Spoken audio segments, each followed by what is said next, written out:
Y ya se encuentra en el estudio nuestra editora de economía, Daniela Blandón, para hablar de números. Daniela, muy buenos días, bienvenida. Hola, buenos días, Andrés. Daniela, vamos a empezar entonces con noticias de Perú precisamente y cómo está su economía en medio de toda esta turbulencia política. Pues este miércoles el Congreso peruano deberá escoger al sucesor de José Gerí, quien fue removido el martes de su cargo como presidente interino. Pero esa inestabilidad política contrasta ampliamente con una relativa estabilidad económica, o al menos así lo muestran las cifras. Vamos a ver cómo esta economía basada en una fuerte dependencia minera se ha mantenido resiliente. Tuvo un crecimiento del 3,4% en el 2025 y si vemos pues esta fluctuación enorme fue producto de la pandemia, pero de resto se ha mantenido relativamente estable. Además, cuenta con una inflación también baja, 1,5% anual, lo que pone de relieve cómo la economía se ha mantenido aislada de todos esos choques políticos.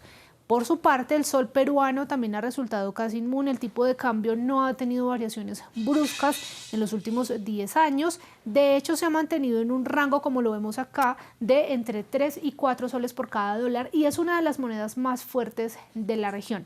Quien resulte designado ahora será el 10º presidente del país en una década y su reto económico será preservar lo que se ha conseguido hasta el momento. Hugo Caro Jiménez nos da detalles sobre la salida de José Gerí.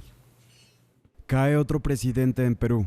El Congreso peruano destituyó este martes a José Gerí, quien hasta hoy era el presidente interino de la nación andina. Con una clara mayoría, los legisladores optaron por sacar a Gerí del poder por las investigaciones en su contra por corrupción y tráfico de influencias derivadas de contrataciones a modo y reuniones semiclandestinas con contratistas chinos.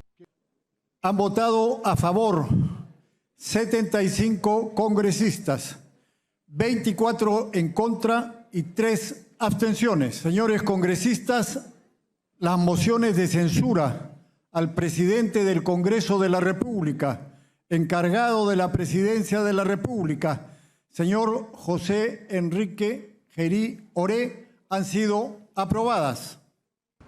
El destituido mandatario había llegado al poder hace solo 4 meses. Asumió la presidencia en octubre después de que el Congreso de Perú votara para destituir a su predecesora Dina Boluarte.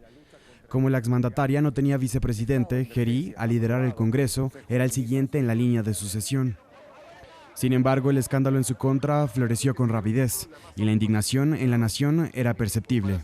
Tenemos que demostrar a los peruanos que no cualquier persona puede venir a pisotear realmente la gobernabilidad de esta manera.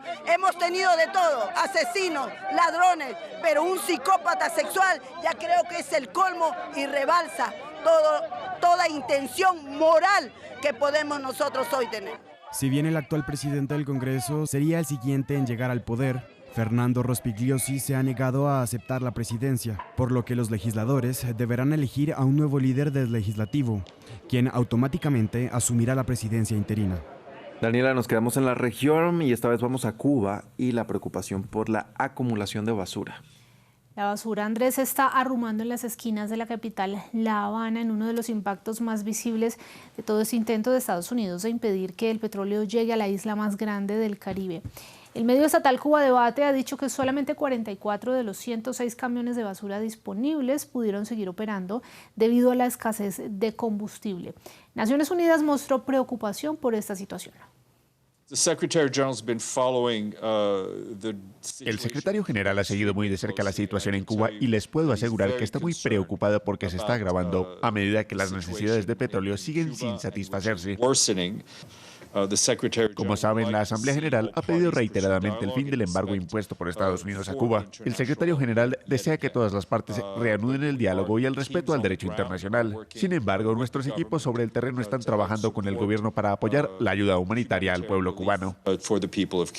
Daniela, Japón ya comenzó a ejecutar su plan de inversiones en Estados Unidos. Vamos a ver imágenes en vivo de cómo Sanae Takaichi fue confirmada este martes como primera ministra japonesa 10 días después de las elecciones parlamentarias en las que su partido obtuvo una holgada victoria. Y uno de los principales puntos de su agenda es Estados Unidos, ya que Tokio se comprometió a gestionar inversiones por $550.000 millones en territorio estadounidense a cambio de que Donald Trump redujera los aranceles para sus productos al 15%. La administración President Trump reveló que el plan ya está en marcha y que comenzará con inversiones por $36.000 millones que serán distribuidos en 3 proyectos financiados por Japón. Una planta de exportación de petróleo en Texas, esto es lo que se lleva la gran mayoría de las inversiones, una planta de diamantes industriales en Georgia y una central eléctrica de gas natural en Ohio. Bien, vamos a pasar a los indicadores. Las bolsas europeas, Andrés, suben este miércoles con el mercado bursátil tratando de digerir ese rumor de que la presidenta del Banco Central Europeo, Christine Lagarde, planearía dejar su cargo antes de octubre de 2027, cuando finaliza oficialmente su mandato. Este es un informe del Financial Times que va más allá y dice que Lagarde se iría antes de las elecciones francesas del 2027 para que Emmanuel Macron pueda influir en la decisión de su sucesor. La institución respondió afirmando que Lagarde no ha tomado ninguna decisión al respecto. Entre tanto, el FTSE 100 de Reino Unido alcanzó un nuevo máximo histórico este miércoles.